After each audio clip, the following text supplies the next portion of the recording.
Differential equations की खास बात यह है कि इन्हें सिस्टम्स को मॉडल करने के लिए इस्तेमाल किया जा सकता है। मॉडल करने का मतलब क्या है कि मिसाल के तौर पे आपको कहा जाता है कि जनाब आबादी है, पॉपुलेशन है P, और पॉपुलेशन P वक्त के एतबार से बदलती रहती है। मिसाल के तौर पे अगर हम कीड़ों की पॉपुलेशन की बात करें तो फ़र्ज़ कीजिए कि दिनों के हिसाब से हर दिन 10-10 कीड़े बढ़ते जाते हैं। तो अगर आपके पास एक कीड़ा है, एक कीड़े से आप शुरू करते हैं तो 1 से 10 दूसरे दिन में, तीसरे दिन में 10 के भी तीसरे दिन में हर 10 पे 10 बढ़ेगा। तो इस तरह आपके पास एक पूरा सिस्टम बनता है जिसमें एक एक करके चीज़ें नहीं बढ़ रही, हर चीज़ कंपाउंड होती जा रही है, एक के ऊपर एक बढ़ती चली जा रही है। तो 1 से 10 और 10 से 1000 और 10,000 और मिलियन, पता नहीं कितने कितने हो जाएंगे। तो ये सारी चीज़ें आपको डिफरेंशियल इक्वेशंस के ज़रिए समझ में आ जाती हैं।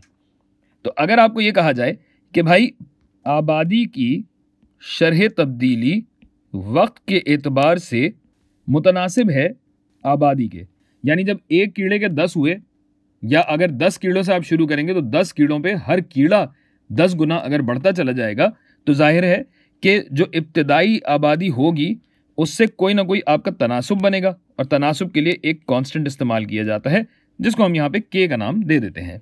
अब चूंकि ये डिफरेंशियल इक्वेशन है तो आपको पता है कि गो कि ये शरह तब्दीली है, लेकिन डिफरेंशियल इक्वेशंस के हवाले से हम इसे अलग अलग वेरिएबल्स, अलग अलग मुतगय्यर तसव्वुर कर सकते हैं, जिसका मतलब यह है कि इसको अलग क्रॉस मल्टीप्लाई किया जा सकता है, इसे अलग किया जा सकता है।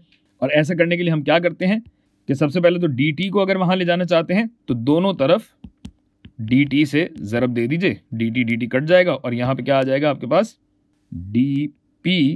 dp बराबर है k ज़रब p dt के।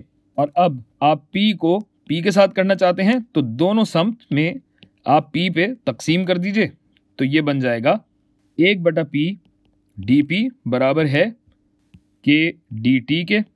और अब आप देखिए कि यहाँ आप इंटीग्रेशन कर सकते हैं, इंटीग्रेशन मुमकिन हो गई है। तो 1/p का इंटीग्रल क्या बनता है भाई, ln p, जो कि बराबर होगा k के इंटीग्रल के, और k चूंकि वक्त के हिसाब से इंटीग्रेट किया जा रहा है तो ये kt हो जाएगा, और चूंकि ये गैर मखसूस इंटीग्रल्स हैं तो प्लस c भी यहाँ पे लगेगा। गोया हमारा सिस्टम बन तो गया, लेकिन यहाँ काम ख़त्म नहीं हुआ। हम चाहेंगे कि p को अपना सब्जेक्ट बनाएं। तो p को अगर सब्जेक्ट बनाना है तो ln का इन्वर्स क्या होता है भाई, e होता है, e की ताकत kt जमा c। और अगर ये जमा हो रहा है तो इसका मतलब ये है कि e की ताकत kt ज़रब e की ताकत c है।